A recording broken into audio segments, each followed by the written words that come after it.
Hey everyone, I hope you're good and welcome to The Great Debate Season 2. We are back. How's everyone doing? Whoop, whoop. Good. Wicked. We're back in the building, but we are in a different building again. Look at that. We're in another amazing black-owned business. We are at Brookdale House Studios in Walthamstow in East London. It is a fantastic state-of-the-art studio. Jump online, check them out, and they may just be perfect for your recording, your rehearsal, whatever it is. All right, cool. So today we are back and we're having a very interesting discussion. We have brought some fantastic, legendary broadcasters in to talk about radio and its impact on the UK gospel scene. So, as usual, you know I'm joined by our trusty panel. We're joined today by Becky. What?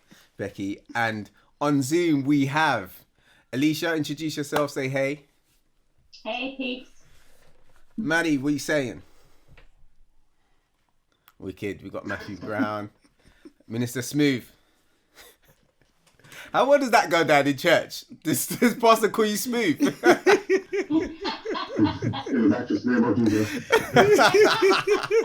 Brilliant. All right, cool. So, our first guest is pretty legendary.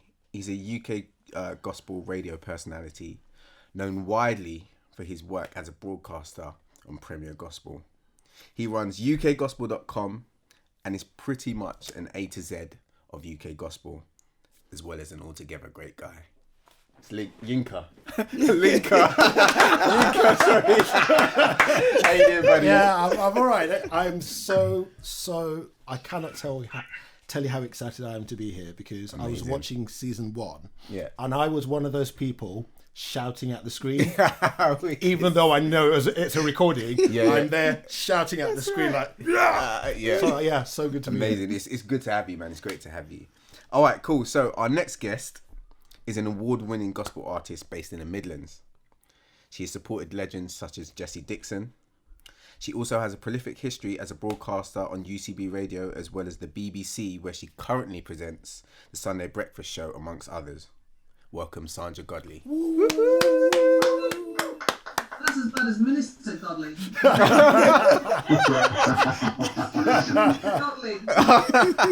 Minister Godley.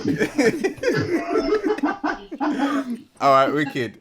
So, wicked. All right, cool. So, guys, I really want to get into your heads. I'm going to come straight to the both of you. And in my opinion, well, this is just facts. Radio is probably one of the most important facets of any industry because broadcasters and radio DJs, etc., stand between the people and the artists. So you're essentially responsible for letting everybody hear our music. So I see you guys as really, really important, influential people in society. So what I really want to do, education's a big part of what we do here. I don't think people really get the role of radio DJs, how easy or difficult it is, what you guys go through, your thought process. Is your show produced? Are you making all the decisions? All of this kind of stuff. So I really want to kind of get a gauge on what your thoughts are on the UK gospel scene that we have, where it's healthy, where it can be improved. Also talk about some things that I've seen and the guys have seen. Obviously we talk a lot, and just get in your heads about what all that is. So I'm going to come straight to you, Yinka. You're right next to me. I was going to throw this to Sandra actually because I'll be throwing it back, mate. I tell you why, it depends on how real we want to be here. And one of the reasons why I love this series is because you guys are real. Sandra, I'm only throwing it to you because you've been in this game slightly ahead of me. So just in deference to that, and also kind of just to set the scene so I can play off your view, do you mind going first? Cool. All right. Okay. I'll try and answer the question. Radio is one of the best mediums to share anything, music, thoughts, etc. The difference between radio and of course, is that you can take radio with you anywhere, and you can't take your TV anywhere. So it really does become a very transportable an easy method of connecting with other people. So I have radio, and also, you know, I'm going to have a bit of fun with this. I literally can roll up with the studio, look like a dog, and nobody's bothered. You know, I can just deliver what I'm going to deliver. I don't have to think about what I'm looking like, etc. So it's a really, really fantastic, easy medium. Yeah. There is a skill set that's needed, and anyone that's got a following as a DJ, a broadcaster, will have developed their following because people trust them, they're listening to them, they're connecting with them. And I find that more broadcasters are deciding to be a lot more personable in their delivery. So they'll tell stories about their family, what they're doing, what they're having at dinner time. Everyone's trying to create an edge that gives them this kind of USP, this unique selling point. So there is this undercurrent happening, and it's great and it's lovely. And I love what young people are doing to bring that to the table. So it's a really good method. Now, connecting all that into gospel music is really interesting, because here in the UK, I would say the two main stations that most people will probably think about with Christian music is Premier and perhaps UCB radio as well. And there are others as well that are associated with those. Those two stations will have spent years building up their following. Yeah. And one of the things that Christian artists forget is that Premier, UCB, and all the affiliated stations have their own audience, and each is. UCB is very much what I class as middle of the road, contemporary Christian music. Yeah. It's not parallel. It's not on the sort of size as Premier Gospel. And if you're an artist and you're thinking, where shall I place my music? Think about who the station is broadcasting to. I think one of the really important things for any artist trying to work out where to send their music is to really think through, is that the right station for me? I know when you create your music, your EPs, your albums, I've done this, you just send off your music to everyone thinking, well, you know, I'll scatter it everywhere and somebody will pick it up. You're probably wasting your time doing that. For the little time that it takes to research the studios that are important to you or will play your music, it's worth doing it. So does Premier cover UK gospel really well? Does Premier cover the kind of gospel music that I like, that I like to play? And you know, after all these years, I still don't really know what the sound of UK gospel is. Maybe that's the beauty of it. There are so many attachments to it. You've got, you know, young people's interpretation of gospel music, and then you've got people like me, and then my mama, she just wants it, you know, James Cleveland, she just wants it old style. So what is gospel?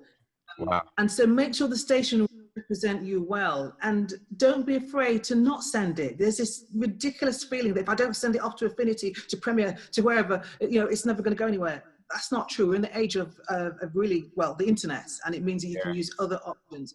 But do have a look and see, well, here's the big question for me. What do you want to have happen for your music? And for some artists, what I've realized, all they actually want is a bit of airplay. That will suit them.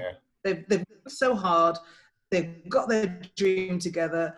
They've done the album. And actually, just to hear it played, that's where I want to be. And I think we need to filter out those kind of artists. But then there are other artists that want to do more. Of course they want to do more. They want to hit the charts. They want support.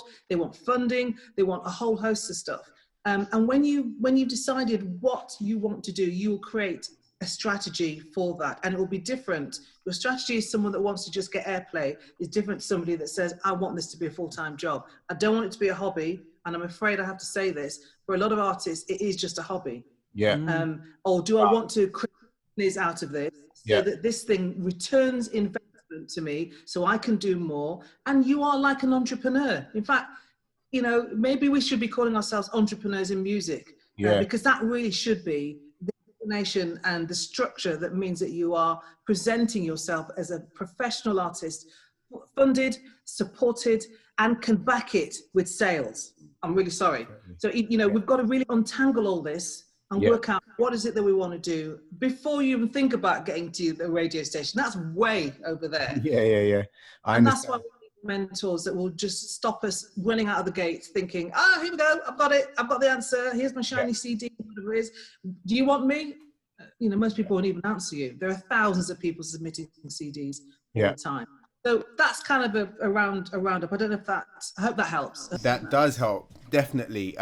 Got a lot from that, and I think that over the course of the discussion, we're gonna end up dissecting like smaller points of that, definitely. And I like what you said, because something that's come up for us is when you said, after all this time, I don't really know what the sound of UK gospel is. Yinka, do you think that is a good thing or a bad thing? I've been doing ukgospel.com for about 15, 20 years. Yeah. So and I suppose just to set some kind of context here. Yeah. I didn't grow up in the UK. Okay. Yeah. So, I was born here. Yeah. But I came back to the UK in 1990. Okay. So my perspective has always been an outsider's perspective. Wow. Yeah. So I can see the natural, the Caribbean approach. Yes. And more recently, the African approach. Definitely. The white approach. Yes. So I've always got an outsider's view to this. Interesting. Now, the reason why that's important is because, and again, I love the fact that we're touching radio, but we're going off in so many different directions. Please. Here. It's really definitely important. Because I just need to set that as my scene, and I've been making notes as Sandra's been going along. And let me just start with a few bombshells. Yeah. We won't be able to cover all of this. We love bombshells in here. Now listen, here is the brutal truth, folks. Yeah. UK gospel radio is not for UK gospel artists. Don't take my word for it. Just go and listen to the stations. Wow. Don't take my word for it. Yeah. Go and listen to any of the major stations. Yeah. Okay. They're not playing UK gospel. Okay. It's funny. And I mean that relatively speaking. Yeah, of course. The output would probably be something like, let's say, 90% foreign and 10% UK, depending on the show you're talking about. So I used to be on the breakfast show on Premier Gospel. Yes. I made it my mission to smuggle in UK gospel songs. As you know, Sun in the Rain, LCGC, one of my all-time favourite UK gospel. We wrote that. One of my all-time favourite. Oh my goodness, one of my all-time favourite tunes. Yeah. Now, that's still doesn't mean 10%. Yeah. Okay. Yeah. So bear that in mind. I just want to drop these bombs. No, we can unpack them as we go. Okay. Secondly, Sandra says it so right. You need to research the stations you want to send it to. I have a lot of time for a lot of young artists coming through, because the one thing they have that the older generation don't have enough of is passion. Yes. Mm-hmm. Okay. And that's because I need to pay bills. I'm a married man with 4 kids. Yes. I don't have the passion for my music like I did 15, 20 years ago. Okay? Completely. So I love that. But again, like Sandra says, there needs to be a focusing of the passion, a guidance, a direction. Yeah. So again, like Sandra says, I can't just say I've released my song. Shove it out there. Is Premier Gospel the right place for it to go? Is Affinity the right place for it to go? Is the BBC the right place for it to go? Okay, so can I ask you a question just based on that? Let me drop you a few more bombs. Okay, cool. Bomb it, wait. Artists need to be asking themselves, why do you want airplay? Okay. Why do you want airplay? I love it. And finally, there's lots I could say, but finally, do you actually listen to the station you're sending your music to? Facts. Good question. Facts. I'm done for now. I've lost, cool. But... So you know what's mad? I've got my questions here, and you just giving me questions, and I love it because what you said about the UK gospel stations don't even play UK gospel. I was gonna ask you that, thinking I was being controversial. No. And not knowing how you was gonna answer it. That's. Can I break it down? That's please, educate us. Right. So here's a way to think about it. I don't speak for Premier Gospel. Yeah. Okay. I'm not on Premier Gospel anymore. So, yes. But even if I were, every time I have this conversation, just say I'm not speaking on behalf of Premier Gospel. Yeah, speak for but look at it this way: if you're a radio station, you're actually, whether you're a commercial radio station, or whether you're the BBC, or whether you're a Christian radio station, you're actually not in the business of broadcast. Okay? You're not in the business of the gospel. I'm sorry to say, even though you are. This will make sense in a second. You're in the business of delivering audiences to markets. Wow. Think about that for a second. Yeah. Okay, that's because if I am Premier, not Premier Gospel, if I'm Premier or if I'm UCB, if I'm Capital, the only way I keep my lights on and I pay for my presenters and my DJs and my station, my broadcast license is if I get advertisers in, boom, to advertise, so I can keep the lights on and keep the station going. Okay, so that's your departure point if you're running a radio station. The second thing then becomes, how do I make that happen? And it goes back to what Sandra was saying. Okay, one of the ways you make that happen is you want to get the widest possible audience for whatever kind of music you're broadcasting. Okay, so in order exactly. So I then say, okay, I'm going to say I'm Roland because I can see Roland there. I'm Roland Station. Just I'm not mentioning any names. I'm Roland Station, and I know right now that the people who've got disposable income are between 30 and 70. Let's say. Yeah. So what kind of music do people between 30 and 70 like? Listen to Jesus is Lord. They like to listen to London Community Gospel Choir, Gospel Grace from back in 1978 or whenever it was. This is what you were saying. Okay? So this is why that gets banged out. so my playlist on my station will be driven by that kind of music. Oh, I know the young people like grime. I'll put that on at 9 p.m. or maybe 2 a.m. on a Saturday night. Okay? But for me, in order to make sure that this station, this calling I've got to broadcast this gospel music, my audience is 30 to 70. That's a wide band. It's usually narrower than that. But my audience is 30 to 70. So that's what my people like. So 95% of my output, when I get the most audience, which will be on the breakfast show and on the drive show, will reflect that. So if you have that in mind, a lot of other things start to fall into place. Wow. Definitely. No. All right. So again, obviously a lot of this stuff is stuff that I know, but when I hear you say it so stark, it starts to throw all kinds of questions. So, all right, Matty, when you're hearing that, knowing what we've always been discussing as a group and stuff, and figuring things out, and what does that make you feel like? Does it make you feel like, as a producer, as a artist, or whatever it is, does that make you feel like, what's the point almost? Why? Because the audience is 30 to 70. Yeah, but just in terms of like, it might not matter how banging your music is. Generally and genuinely, radio's like, ain't no Susie who's 57 from Shropshire listening to that. Yeah, well, the thing is, like, this is my perspective, innit? Which is a bit, I don't know if it's crazy, but I don't listen to radio at all. Oh, yes. Boom. Thank you.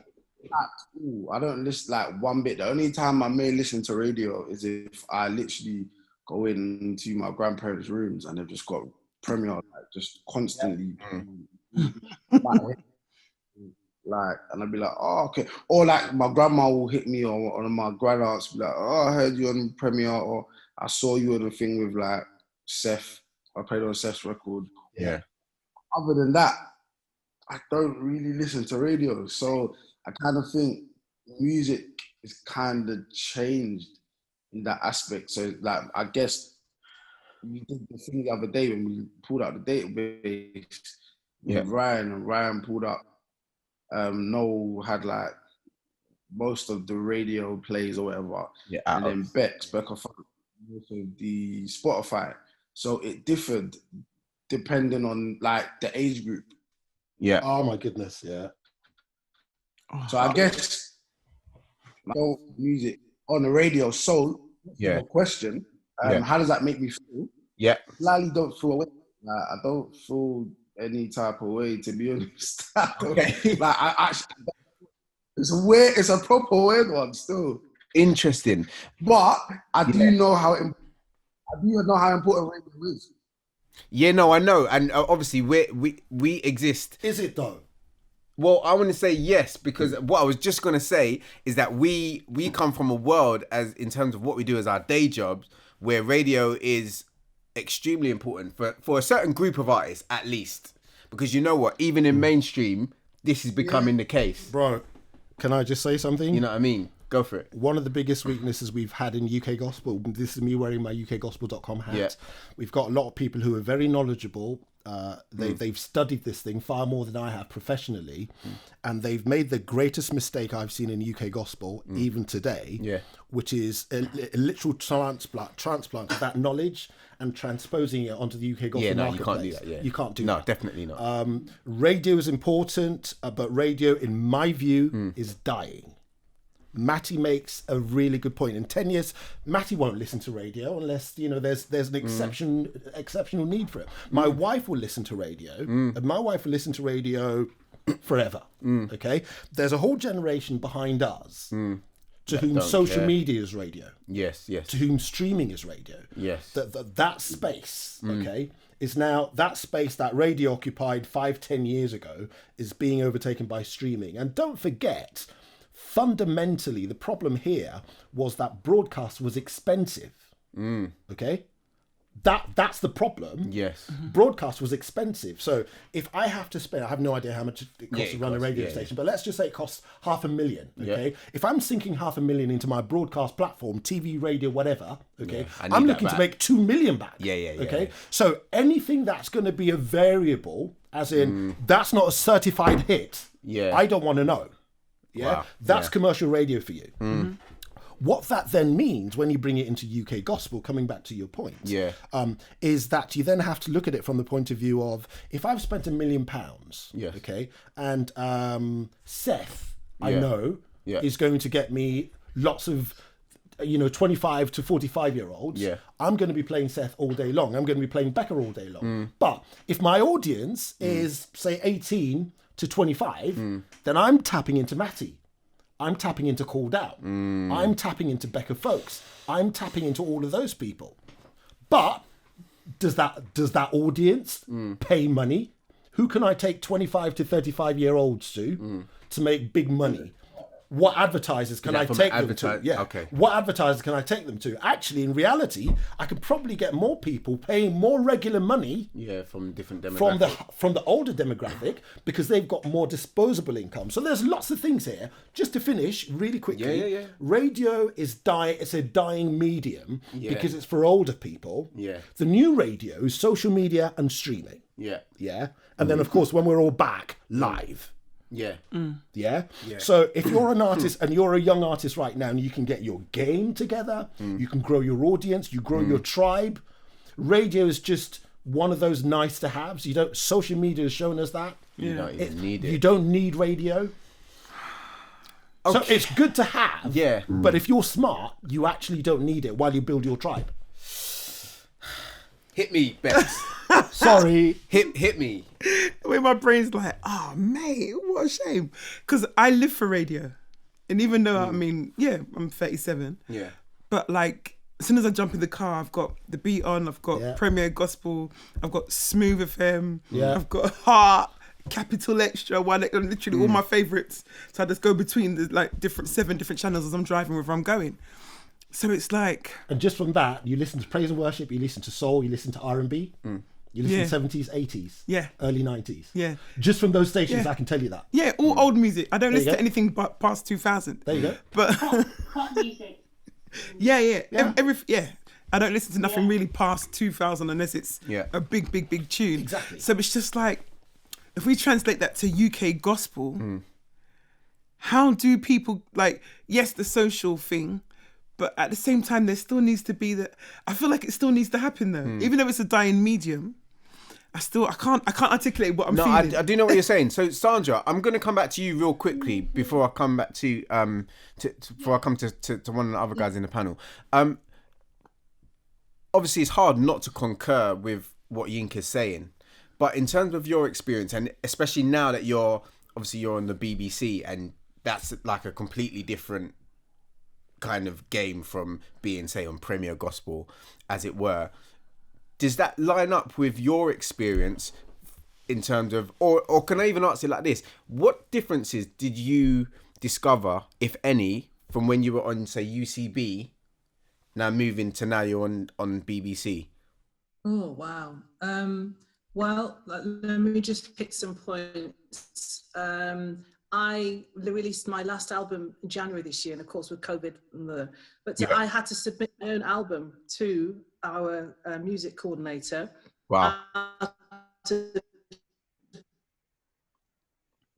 tracks was thinking, what, this is going to be really, really weird. They chose one track, and others were just too out of their bandwidth, as it were. Okay. Too eclectic and not fitting into the sort of praise and worship feel. So I've had to go through it myself. Luna. But anyway, yes, the difference is money. Of course, UCB, that kind of station, they rely on donations, and they are incredibly accountable for every penny that gets spent. And so their resourcing and their structuring is very different to the BBC. But they're a heart-driven organisation, and they're very much into storytelling. One of the things I've actually said to so many artists is sit back and think about what story you're telling through your songs. And like Yinka was saying, it is a dying breed. It's a fact. Everyone's saying that. And my answer to this, my antidote to this is look at your community. That is your biggest audience. They've got money. They've got time to listen to you. And if you make sure you're answering the right questions for your community, then you will succeed. Too much of our gospel music is about answering questions that people aren't asking. Wow. So the BBC, different structure. Lots of producers work with me. I have a team. It's great. They are far more financially available with opportunities they can give. But the big thing for me, and again, the lack that I see with a lot of UK artists, is that they don't go to the BBC with their music through a medium which is called, it's massive. It's a huge gateway with a process behind it. You submit your music to them, and there are so few gospel artists. When I'm looking at the database, don't see them. But the guys and the girls that are making a difference are the youngsters that are doing the pubs and the clubs locally, and they are creating songs that are answering questions for their community. So for me, that is one of the biggest answers. It's there, and from that you can get local airplay that then moves on to national airplay, which is what a lot of people want. And they really do look after you in terms of getting you in front of festivals and all sorts of different performance opportunities. Please look at BBC Introducing. So much is being taken over by other faiths who are out there pushing their songs through radio. Interesting. So, you know, when you're saying BBC Introducing, I mean, I find BBC Introducing really interesting because I know a plethora of artists who have submitted music that just doesn't, I mean, I'm talking certified bangers, and it doesn't even, like, we've listened to your song, thanks. And it's like some of the stuff I hear coming out of BBC Introducing, I'm like, there is no way that this is like a, like, or shall I say, who is listening? Who is the person that is listening to the songs? Like, what are they actually looking for? Do you want the answer to that? Yes, please. Do you want the simple, brutal, honest I'm coming to you next, to Ryan. I can't wait to hear what Ryan's got to say. Family, love you, man.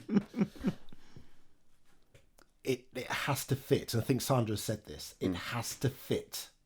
Okay? Yeah. BBC Introducing, with the best will in the world, still has a few boxes that those music submissions need to check. Yes. Okay? So if it doesn't fit, it might be the most banging song in the world. It ain't going nowhere. Not because it's a bad song, but simply because it doesn't fit. Okay, so fit what? I'll give you an example, and I'm going to be really kind of... Please. Like, slightly shameless here, right? Do it. And put myself on the spot, only to make the point that I'm making. Obviously, you know I released a single in August. Yeah. Send Out a Prayer. Yeah. Right? Send Out a Prayer for me is really in the middle. It's gospel, it's soul, R&B driven, but it's also acoustic in a really kind of pop way. If we remember the original, the Anointed version, it was Anointed were quintessential pop gospel. They were, weren't they? Yeah. You wouldn't even call them gospel. You call them pop gospel. Yeah. So it sat in that place for a reason. That whole kind of Babyface, Tony Rich project kind of space. I submitted it into BBC Introducing. Now remember the times that we're in, and all the rest of it, right? I was quite shocked actually to just get we listened to your song. Because I'm like, thank you, but no thank you. Yeah. Did you really listen to it? Because considering the times that we're in, considering the message, considering the quality, the vocal quality, all the rest of it, for me it ticked a load of boxes. So when you're saying it needs to fit, stylistically? Was everyone maybe? I'm gonna say it. Was everyone too black? Was it? Obviously, you can't answer that. That's exactly you can't answer that. I can't answer that because A, I'm not the BBC, but yeah, exactly. B, more importantly, I think again, I don't know. The short answer is I don't know. But it could be as simple as the fact that it's blatantly Christian. Okay, it could be that. Which is one of the reasons why LCGC and IDMC and all of those people can take gospel-fied versions of pop hits as their gateway into the mainstream. Yeah. It could be that. I don't know that. That's my theory. But again, I think one of the biggest challenges we're going to have as a community is our dependence on platforms like the BBC. You know, what we need more of the UCB. Say again. My God, the devil is in the Wi-Fi. Listen, the devil is reigning supreme in the Wi-Fi, but we're powering on. It's really bad. The internet. Really? Okay. My God. Let's try and keep pushing because we don't really have another solution other than to Pat down and I know. At the moment, mind. sorry. Keep going, Yinka. Everything's going down to take well though. I just want to say, work for local BBC. We are always looking for it. Last night I was playing a reggae artist, singer-songwriter artist. The time is now. The doors are wide open. COVID is making people ask so many questions. So that's, for me, a real easy route. That's why I'm suggesting it. And worked closely with them. Talk to the producers. Say, look, what do you need in the next 6 months? Do you need a song about, I don't know, loneliness or whatever? Let me go and write. Rather than assume we know what people want to listen to. I love Sandra Godley because I think that right there is one of our biggest weaknesses as a community. Because in this day and age, in the digital broadcast age, if anything at all, artists are in one of the best positions ever. Because there are so many broadcast platforms that need good content. Yeah. So what that then means in real terms is, again, like Sandra said, what does the BBC, they're planning months in advance. Do we know? It's a bit like if you're on social, Twitter would publish a calendar of events, which helps you actually plan your own social media strategy. So if it's Gay and Lesbian Month in May or whatever, you can find some great tweets to put out about that, whatever. So, if you're a career artist or even if you're just a savvy artist, then that's one of the things you should be looking at as part of the content you're creating. Being really strategic. Yeah, exactly. Because there's so many stations out there. And again, like Sandra said, the BBC is national. Don't think about BBC Radio 1 or 1 Extra in the first instance. You've got to think because regional. you're competing against all the international artists. Think about introducing. That might be your gateway. But again, like Sandra says, maybe establish a relationship with introducing. What are they after? Are there any specific boxes that need ticking? And we're vast. One of the greatest things about UK gospel artists and gospel artists in general is that we're versatile. We can pretty much put our hand to any kind of style and really deliver it. Smooth. They're frozen. This. Yeah, they're frozen. Yeah, they've all frozen. What's up?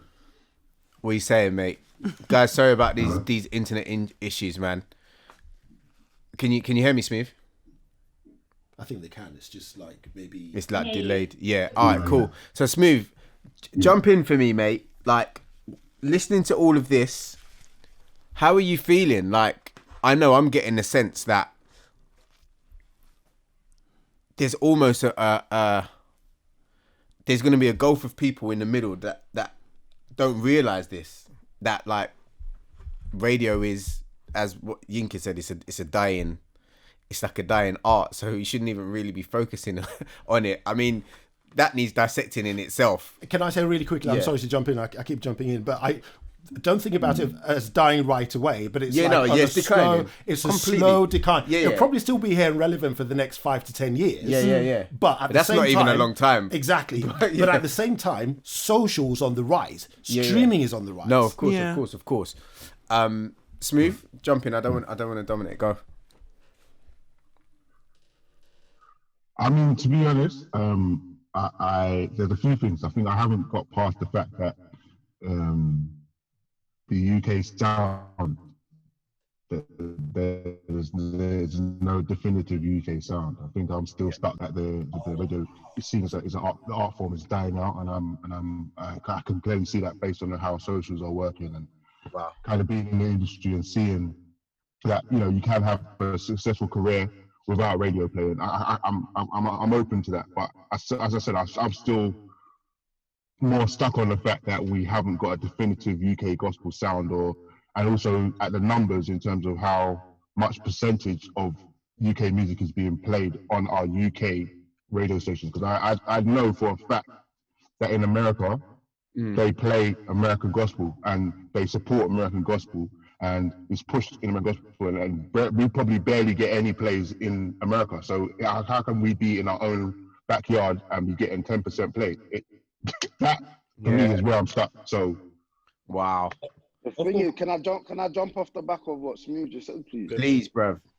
I was gonna say it earlier, obviously I'm not sticking it on any radio station, but what I was gonna say is I think it may be the radio station's priority to captivate the audience, to kind of create kind of like a tribe or whatever it may be.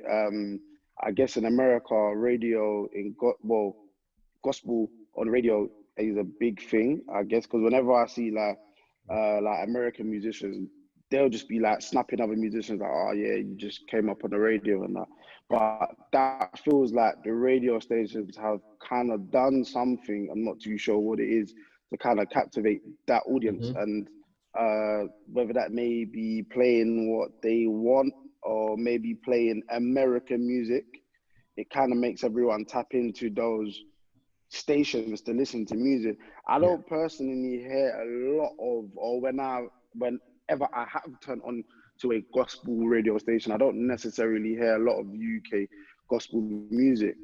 But if they was to play UK gospel music all day, or majority of the time, I guess maybe people will tune in a bit. So I almost want to become a presenter and have a UK gospel show. That's how I feel right now, because I'm like, there's so many artists that I know that have actually got good quality music ready to go, including Tab, who just released a single today. Plug.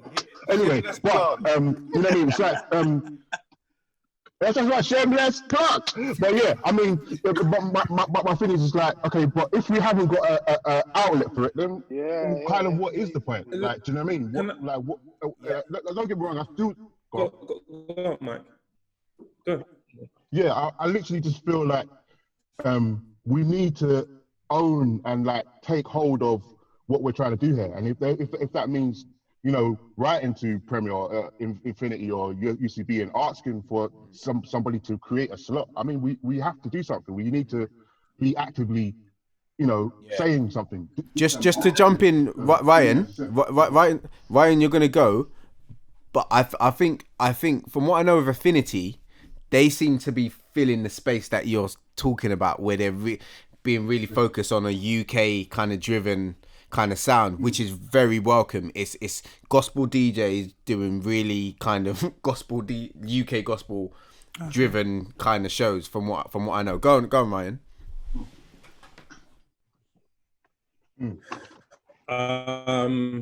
So can you guys hear me? Yeah, we can hear you. Yeah. So just off the back of what I've got a few things to say actually. So off the back of what Michael was saying, it's really important, just in regards to, you know, and Yinka was mentioning it too, in regards to how much UK gospel music is played on certain stations.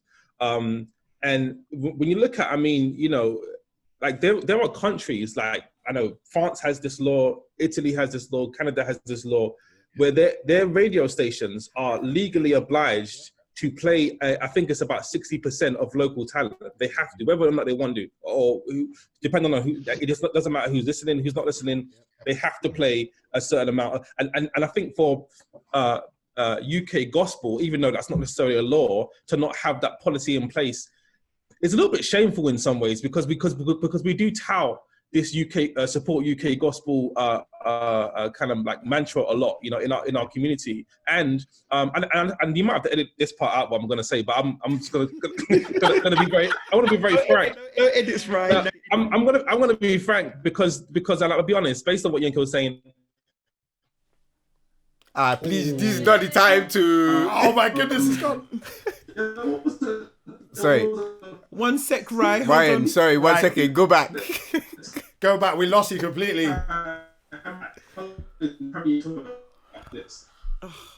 Right? Ryan, when you can hear us, you have to start again. We missed all of that. Right? Wheel. Yeah.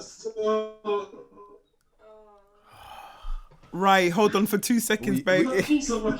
Listen, I need my mum or something to come in the corner to just praying.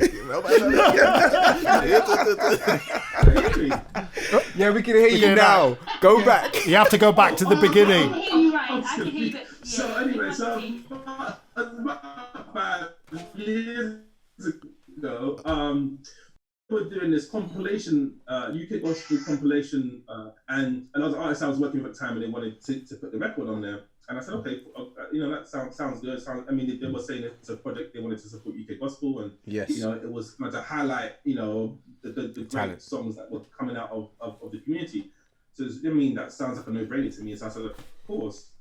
Now, the way most of these compilations will work, you will license your song to the company that are putting out the compilation for a certain fee, and then you'll work out a royalty agreement. And so when I asked what that number was, they said, "Oh, there's not really a budget for that." I was like, "Okay, well, that I mean, I'll let it aside on this occasion, but I think to put out a project that we say is a support process, it really sounds to me like a support campaign." And I told them that. I was very honest about that. Now, I will say, the second time they did it, they did pay the artist. Now, I wasn't part of that, because they might have been annoyed at me before I said the first time. So then I wasn't a part of it. But I was still glad to see it happen, right? Yeah. I was glad to see it happen, because I feel like if we're really talking about supporting, we have to support the people that are creating the music too, not just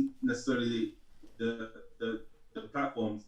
That we, as listeners or people that care about the industry, actually hold these platforms accountable in situations like this and say, hey, listen, look, you know, what's the deal with this? I get what Yinka's saying about the youth. For the most part, they do want to hear a lot of the American stuff, and that's another issue that I guess we might have to address, you know, in a separate conversation.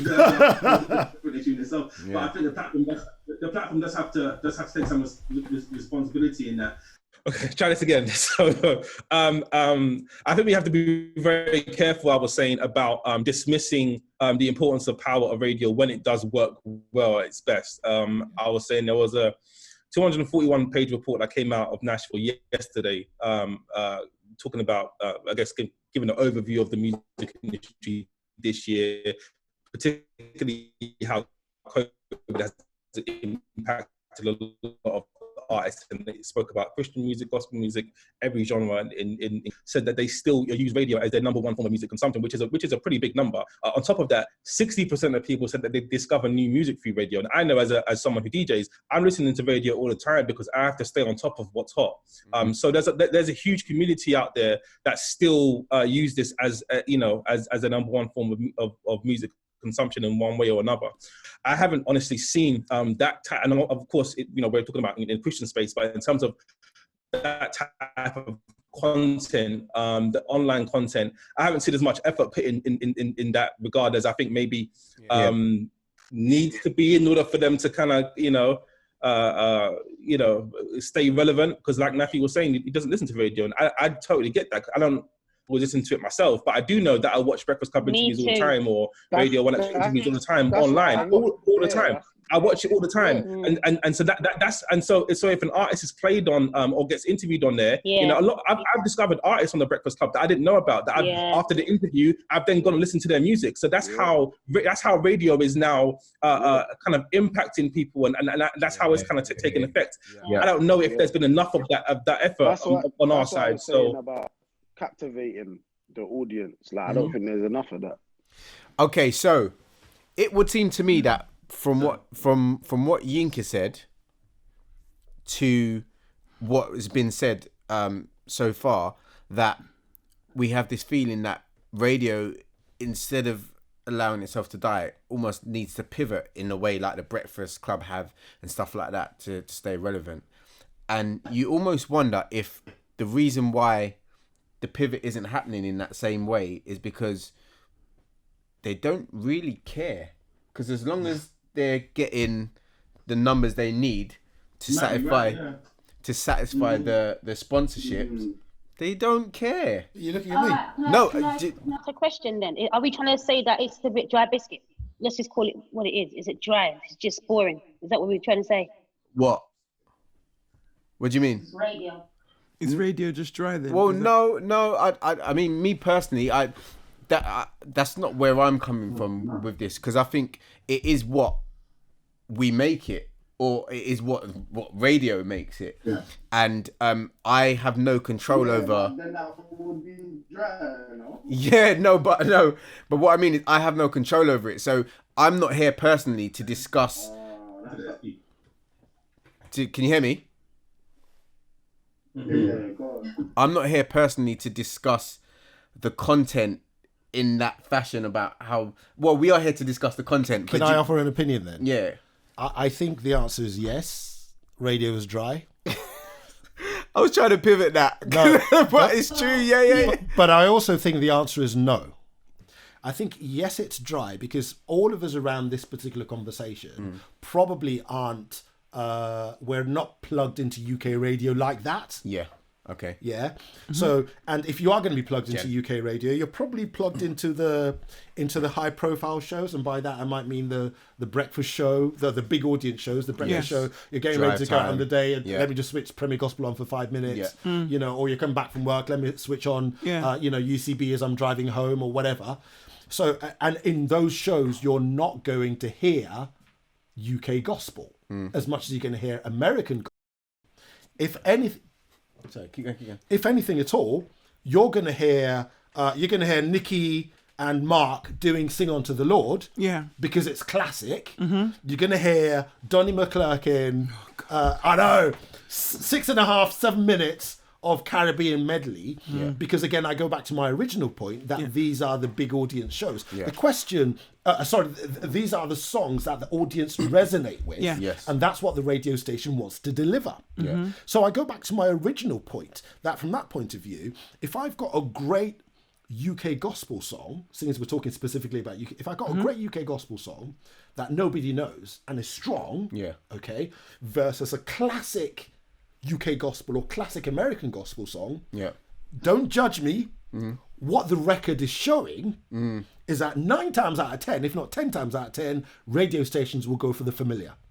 Yeah, but why can't they just slot it in, like mix it in? I agree 100%. That's my grievance, because I have long answers to that, but I've been talking too much. No, because it's like whenever I listen to a lot of UK gospel stations, I can almost switch off for an hour, come back on, and then the same song that I switched off to is now played again. Yeah. And then an hour later, is that on a new show? Yeah. And I'll come back and the same, literally, I could sit here and write out 15 songs and show it to Yinka. He'd be like, yeah. I know what show you're talking about. And then come back again. Can I jump in? Yeah. So, just based off of what Yinka was, and I mean, nothing he said I disagree with, to be honest with you. But it does pose a question for me, because our stations, like your premiers or the top gospel stations in the UK, are they then suggesting that they don't think that they're powerful enough to influence people? And if they're not, then I mean, you know, that could present another problem in itself, because if you're saying that, okay, your audience want to hear this, like, I'll give you an example. Radio 1, they have the power to play any record they want, because they're going to have a large audience at any given time. It's going to be somewhere in the millions. It might just be 1 million, or it could be up to sometimes 6 or 7. So they know they have the power to put an artist on the map. You know, if you are on rotation on Radio 1, your single is 90% likely to chart, right? Yeah. So by Premier Gospel saying that we want to only cater to what we think people want to hear, and that's not UK gospel, are they then saying that their audience is not loyal enough to their brand and their station to still stick around if they decide that actually I want to switch it up a little bit and I'm going to play a lot less US gospel and now play UK gospel. That's what other stations do. So I'm posing the question that do they feel their brand is not strong enough to hold up? I mean, I don't know what the answer is, but I'm just throwing that as a thought out there. I have to jump in really quickly here because I'm not Premier Gospel. I can't answer for Premier Gospel, but it's a really good question. But let's explore that a bit, because I can actually pick up on what Ryan said and also kind of answer Becky's question. The way radio stations work, and again, I'm not talking for Premier Gospel, all stations do this. They would say, right, these are my top 15 songs typically that I want to play over the course of an hour. Okay, and that would come down to what your remit is as a station. Okay, I need to pay the bills, I need to service the audience, and I need to play whatever. Again, going back to Ryan's example, I need to break new artists. Okay, that has to be written into your station remit, whatever that might be. In some stations, that will be part of their big audience shows. Okay, so it would be right. Okay, in this hour, you're going to hear 90% of what you're going to hear is going to be all of the classics that we know our audience loves, but 10% is going to be new stuff from the UK or new stuff from the US or wherever. But that's a conscious decision that has to be made. Okay. Again, I'm echoing the question that Ryan asked because I can't answer it. I'm not Premier Gospel. But if you look at what radio stations across the board are doing, they generally don't seem to be doing that. You know, they will basically put together whatever songs they feel their audience wants to hear. And, you know, they serve that up to the audience. And the fact that they've got this audience and it seems the audience is responding to it. It's good enough for them. Basically means, they seem to be doing a good job from that point of view. But also it comes back to the questions that people have been raising so far. So what's the radio station's remit? You know, what's their commitment to their audience? Satisfy advertising quota. Is it just to satisfy advertising, in which case I can tick that box? Or is it a case of I want to support UK gospel, in which case I can tick that box as well? And I can say really briefly on Premier Gospel, again, this is where people are going to shoot me down, but UK gospel artists are lazy. I've been in this game for years, so I can say that with every confidence. UK gospel. Thank you, bro. Now, what I mean, let me just qualify that. What I mean is this. Again, I'll stick with Premier Gospel because I know it. I'm not speaking on behalf of Premier Gospel. I have to keep saying this. But UK gospel, I know. Premier Gospel has a dedicated show, 100% for UK gospel. Does Premier Gospel advertise that well enough? I don't know. Do artists within the UK scene know that? I don't know. So there's probably something that Premier Gospel has to do, and there's certainly something that artists have to do to just educate themselves. Because what tends to happen is people are looking at the big shows, you know, the breakfast show, the drive show, where their big audience is. That's what they're looking. But, you know, Premier Gospel, again, I'm sticking with this as an example because I know it well. They have a Latin show, an African show, a jazz show, a hip-hop show, a house show. They've got all of these shows, But what we're not doing, and again, I think there's fault on both sides. It's, you know, far be it for me to dish out any fault. But, you know, radio stations probably need to educate themselves and need to take it on themselves to educate their audiences more proactively. Because, and the final point on this, what tends to happen at the moment is, you know, you get your called out music. They'll play called out music on, you know, anybody will play called out music because he's big. Anybody will play Governor B. So all of the big hits will find a way through. Fact. What we really are talking about here in this conversation is what happens for everybody else. Maybe that person who's not called out music but got a good song. But they're not big. They're not big. But their song's big. But the song, I don't know. That's a bridge too far. That's a bridge too far for me. Do you think? Absolutely. Should I tell you why I say that? Go on. You just said that "Sun in the Rain" was one of your all-time favorites. And that doesn't get doesn't get any airplay on Premier Gospel. But this is my point, and it goes back to. And the artist is big. Oh, listen, it doesn't matter. The very first question you've got to ask yourself. My opinion here doesn't matter. Yeah. That's the single most important thing. My opinion does not count, okay? If I'm spending I'll put it to you guys. If I give you 50 million right now to go and do whatever you want to do with that money to develop UK gospel, I want 100 million back, okay? Yeah. You go make that happen however you want it to happen. Yeah. And you will then start to see that, well, in order to deliver the audience, I need to play the big hits. Yeah. And then you will then, based on the conversation we're having here, you will then make a creative decision as part of my high audience platforms, my big shows. I want to have, like Ryan was saying, I want to have X% of that output include UK gospel. So can we go back to our very, very, very, very, very, very, very first question ever in the Great Debate? Do we have any big hits that we could then create that? Yes. To then get that. Yes. We've almost gone full circle then. If you say that, does UK gospel have any big hits like that, where we would be able to generate? Coming back to this question. Because it was the original. Can I be brutally honest? Go on. Can I be brutally honest? Brutally honest, yeah, that's what we want. Can I be brutally honest with you guys? We don't have as many hits as we think we do. My G. She said, my G. Okay. Sandra, how do you feel about that? Sorry. Yeah, sorry. no, come on, man. Go. I'm going to hit it where I need to hit it. There seems to be a mental health problem. I'm old enough to look at what is the matter with these people? The delusion of thinking that you are a superstar because you've been played. Listen, yeah. Come on, talk it. Listen. And writing to me constantly and asking that your music be played after a Mary Mary song on my playlist. No, it's not going to happen. You've made some success. This is real talk. This is real talk. Comparison with the artists that are supported financially, done the hard work, the hard graft. That's why they're in the top 20, whether they're a one-hit wonder or what. Okay, I don't see the organisation. I'm tired of talking about the GMIA. I really, really am. In fact, I'm at the point of being so embarrassed about this that I think we need to publicly apologise to the people who need the message the most, which are the people that don't know God. We have the best message ever. Now, how we package it in the realm of gospel music should be something that key people or everyone sits down and thinks, what is the strategy, right?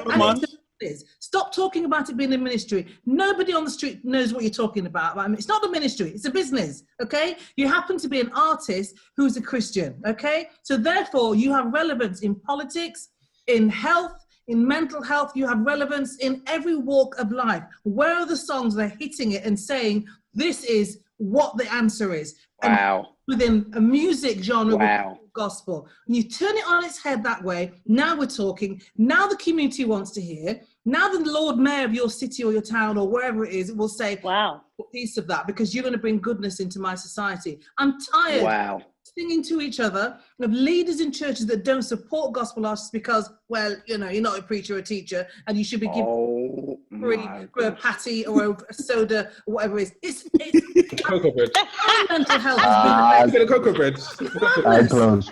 If we was in Kojic, they would have said, you need to have a praise break. Yes, we need to take a minute, exactly.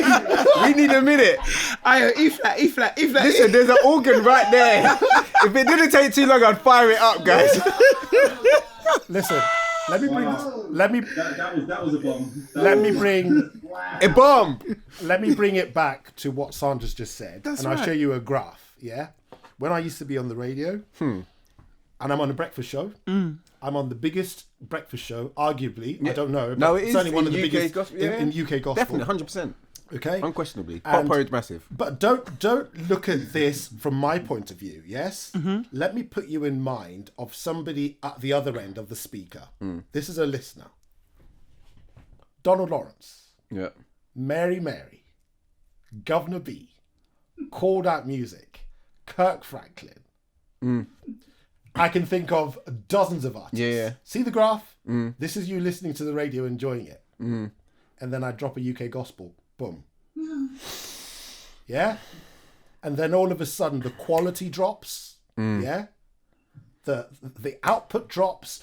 So that's why Governor B would consistently be nominated for a MOBO. Can I go there? Yeah. No, yeah. It makes sense every year. Called Out Music But the thing is, if you listen to sorry to cut you, Yinka. No, go for it. It's good. The only reason why I cut you is because there's certain artists, and don't get me wrong, I'm going to say his name, and I don't want to. In fact, I'm not going to say it. What is there's certain artists that have got albums that have been out, and the mix of the album has been terrible. Don't do that, bro. But it's still been allowed to get through. Okay, let me be real. If you listen to the original, the mix on the album is terrible. It's terrible, but he's got in there. It's a big tune. Yeah. But still play. But the mix, if you really check the mix of the album, it is terrible. One second. It's one of the best albums Can I ever just made. say something? 1 second. 1 second.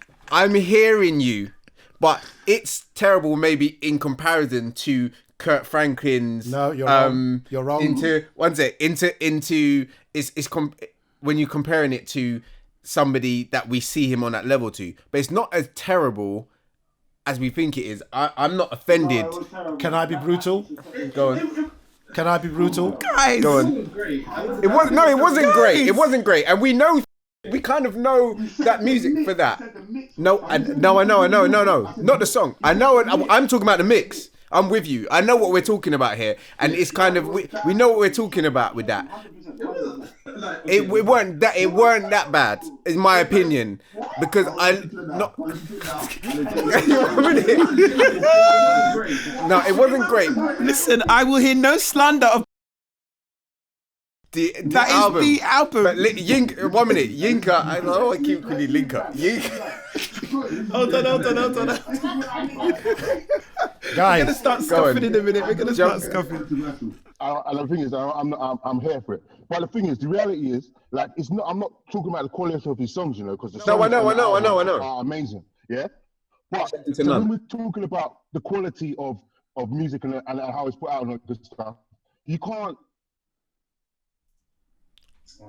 Oh, it's frozen. No, but that's him. That's not us. It's him. It's Smooth. It's not us. Smooth. I'm happy this time. It's not our own. He's not my own.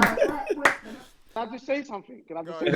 Smooth cut, yeah? Right. No, go on, Smooth. Oh, he's back. And also, this is a mess.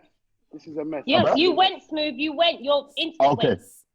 He's still gone. Yeah, he's still going, matey.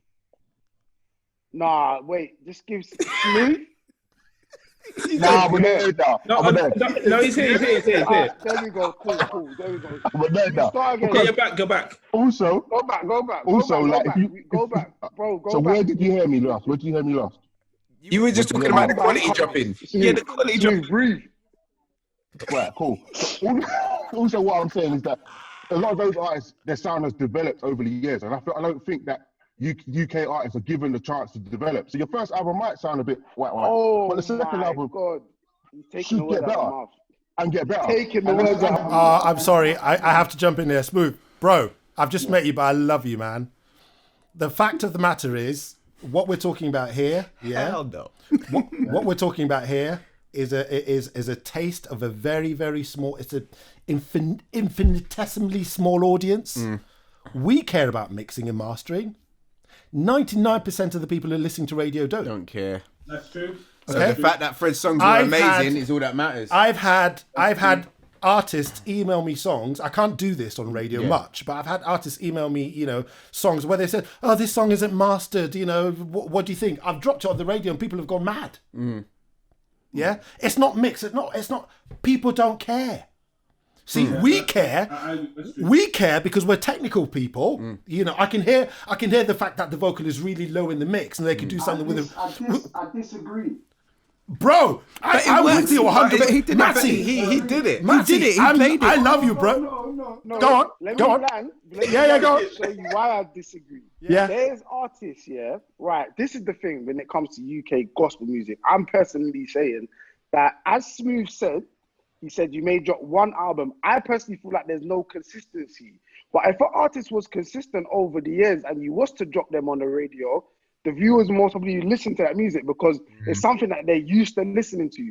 I don't mind saying this, cool. One of my favorite UK gospel albums is Power Praise, isn't it? I got onto it late, right? If Power Praise made 5 more of those, it would be an absolute mad thing. not necessarily if it was like it might not necessarily needed to have been better, but the fact that they've made 5 more of those. Bro, now the answer is simple, Matty. Now if Mark Basic was to have a show, I would just be dropping bangers after bangers, and you can't. There's no one here. I don't personally feel that we could say that to you. So you, Yinka, as a radio presenter, you can't drop hit after hit after hit after hit after hit of loads of artists in this country. Do you know what I mean? But let's say on the flip side, someone like, I don't know, cool Kurt Franklin, Hillsong, whatever. Yeah. They have a standard that they have always met over the years consistently. You know what the answer is, when you're saying that mix and that nobody really cares, I don't think that is necessarily true, because the viewers clearly have an ear that go, wow, this thing is consistent from this person. This thing is consistent from this artist that they constantly want to listen to.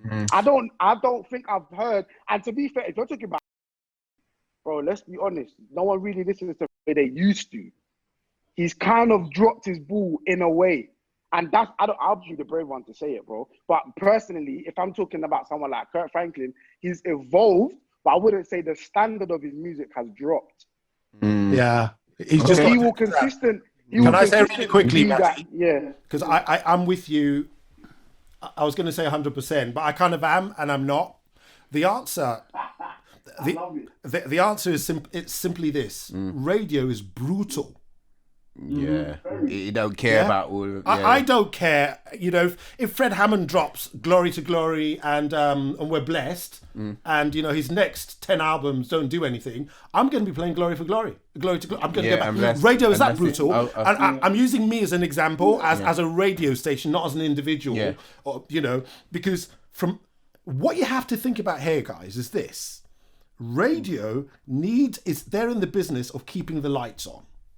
They're in the business of delivering audiences to advertisers. Yeah. That's the purpose of radio. First off, Period. When we then drop that down into the remit of a station like the BBC, where they don't have that commercial imperative, they have a bit more flexibility. That's why they can afford to do something like introducing. Doesn't matter if the songs are good or not. They're not commercially driven. They can do that. When you drop it one level further, you then have the Christian stations of this world, where we are delivering a message that is far bigger than everything else that's out there. But we still have to put the lights on. Yeah. We still have to pander to audiences. So for me, and we can't finish this today, but for me, the biggest challenge we face as UK gospel professionals is we need to educate ourselves to see what's out there in radio land. Okay, if there's a dedicated radio station on UK gospel that's desperate for your songs, at the very least, before you complain, you need to say, I sent 6 of my singles to this radio station and they didn't, on this radio show, and they didn't play it. What you can't say is, I didn't know they didn't do that. Some people, I had a conversation almost for an hour with somebody. And they said, "Oh, you know, I've got this idea to do a hip hop show on it was Premier Christian Radio. I'd love to do this, and we'd be able to do this. And I've seen all of these things that we say the Americans do this and Breakfast Club do that. I'd like to be able to do that, but with a UK gospel value." Great ideas. My first question was, "Have you listened to Premier Christian Radio?" He said no. So I then said, in a very nice way, that if you listen That's stupid. Mental health. No. That's 100% mental health. If you listen to the radio station that you want to pitch your music to, you have a better idea whether they will receive your music or not. So, what I'm saying, in essence, is this: that UK gospel radio has a way to go.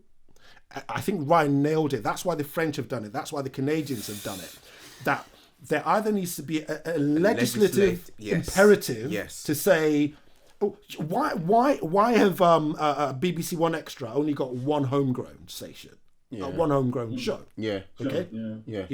It's the same thing. When you look at the amount of great music coming out, 20 years ago we were getting awesome music, then recording technology became dirt cheap. So if we had awesome music back then, we've got awesome scale to the power 100 right now. Yeah. So the radio stations are in the driving seat. They can pick, they can choose. But also, artists can record more because recording is cheaper. But radio is brutal. They just want to play hit after hit after hit. So when you go and listen to any station, any show on any station that's got any kind of profile, that edit in terms of the song selection is going to be really tight. Yes. And the only way we can then say, right, okay, I'm not even going to mention Premier Gospel specifically, but any UK gospel radio show that's got a big audience, the only way they will fully support UK gospel, two ways. Number one, we have to keep banging out bangers after bangers after bangers after bangers. Consistency. Now, there's a whole debate around what's a banger. Is a hip hop a banger? Is praise and worship a banger? Is Sun in the Rain a banger? Is Sing Unto the Lord a banger? Where are the new Sing Unto the Lords, for goodness sake? That's a whole nother debate, but I'm not going to go. But then again, Yinka, you've taken us right back to the beginning. But I'm not even going to go there. But part one, so that's part one. They have to,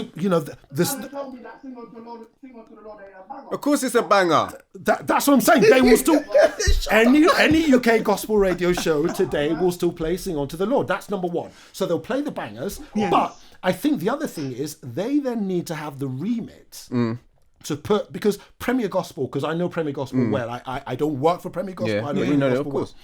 They have a dedicated UK gospel radio show. The community isn't aware of it. So there's probably some work on Premier Gospel's behalf to just educate the community about it. And that's why we're here. This education is important. Quickly, because we're going to wrap up. I think the challenge I have with that, not with what Yinka's saying, because what Yinka's saying is right, but the challenge I have with that approach is that it raises the question to me: why was there even? What was the vision behind when Premier Gospel when it first started? Because if the vision was to start a black radio station to play American music, there was no point. There was no point in it. You might as well just left it alone, because Americans don't need your support. Let's be honest. They don't need you to play their music. I don't know the answer. But Ryan, I'm not Premier Gospel. I can't even begin to answer for Premier Gospel. But the proof of the pudding is always in the eating. If somebody sets up a brand new station right now, Affinity's new. Yeah. Okay. Affinity's been going a couple of months. Yep. A few months. Go and have a listen to Affinity's output right now and listen to the kind of music they're playing, and that's your answer. If a brand new station starts today and 80% of their output is UK gospel music, then it means that the music is good. If 80% of their 80% of their output is French music, then we know French music is good. If 80% is house music, that's it. The reason why I asked that was because I just would have assumed, and I probably could be wrong in the assumption, that when they, we all know that there was Premier Christian Radio and there wasn't a lot of black artists getting played on there. And so I assumed that, okay, cool, in order for us to have our own, they thought, okay, well, let's start one for gospel music. I would assume that it would have been in support of UK gospel. That's the only reason why I asked that question. That could have been a wrong assumption. It could have just been to make more money or whatever it could have been. But I would have thought that, supporting homegrown talent would have been pretty much one of the main reasons why. I thought it would have been more popular because at the time it was it Benny King that had the gospel show, and everybody used to tune in because it was Dave P Sunday morning on Choice, and then he had Benny King on a Thursday night at like 10 p.m. and that was it. They were good. Listen, this is what's difficult. Before we're gonna. Sandy wanted to say something though. Sandy wanted to say something. I thought you could say. So go on. Oh, go on. I'm just trying to look at this objectively. Take all the emotion out of it. Yeah. Thank you. More special than we really are. Thank you. Audience. More and more white people are singing gospel, and I don't think black people are realizing they're just coming on the horizon. And we're just having this internal chat and dialogue. When people who are thinking, do you know what? You aren't using gospel. We will do it. Yeah. When you start seeing the Chinese people sing more and more gospel music, which is what I'm seeing. Yeah. What the is going on? Yeah. Music outside of the black community, and we have an issue if we think we can own it and try and move it somewhere. We've got this incredible recipe that God's given us. And we're not doing anything. We keep making the same awful cake. We still are irrelevant, and we are smaller than we really think. That somebody else needs to take this on, because we're making a mess of it. Wow. And we need to be more organised to move this on. And on that note, yes, no, honestly, you're right. I think we're gonna. I'm gonna call it there. It doesn't matter what I was gonna say. It was powerful, but I'm not gonna. But you know what we're gonna. What I'm gonna do is this. I'm gonna announce it now. Part two, 100%. It's impossible that we leave this here, especially. Of course, no. Everybody who's here now is gonna be on part two. I'm not coming back if Sandra's not here. No, but no, real talk. Because what we're doing here isn't just a conversation. We're really we've been working hard and planning, building things to do. So we're actually listening to you so that we can move more effectively. Not because we think that we can change the world personally, but it's, as you say, it's in the doing. Yeah. The proof is in the pudding. We all have skills that we can emit. I'm telling you, I've played on big albums. Yeah. I've played on big songs, pop and gospel. So we all have the know-how to make this music. So when you're talking about quality dropping and all that kind of stuff, it can't be an excuse anymore. The only excuse has to be that we're not doing it. Yeah. And I think that's a big part of it. Yeah. And that's exactly I know how much gospel I've made and how much I haven't made. I know the reasons for it and the reasons. Do you know what I mean? That needs to stop being a thing. Sandra's right. We need to just start making music. Man. Do you know what I mean? But it needs to, I think the quality of it and what Sandra was saying, and what Zinke was saying about being lazy, really has to be taken into account too, because, you know, a lot of times you're coming to the station, you know, you haven't even tried to pitch the Spotify playlist, you've done no legwork, and you want them to play your record. You know what I mean? So there's so much to this. Part two is necessary, man. Part two is necessary. We're gonna do it. I'm gonna call it, guys. Thank you so much for tuning in. There were some technical issues, but we've got around them, and we're gonna do part two. Rock with us, Sandra. Thank you so much, Yinka. Thank you so much. This had to happen, guys on the panel. Like, it's been really interactive. Yeah. Go to the Top Entertainment YouTube. Please subscribe, like, join the conversation in the comments. Check past episodes and future episodes too. And please stick with us. This is a really important conversation because I believe that we're having it in a way that it's not been had before. It's not all pretty and... I think it is. We've had it before. One of the reasons why I love this conversation is these are conversations that we're all having all the time. Yes, but... What excites me about this potentially is we can hopefully do something about it.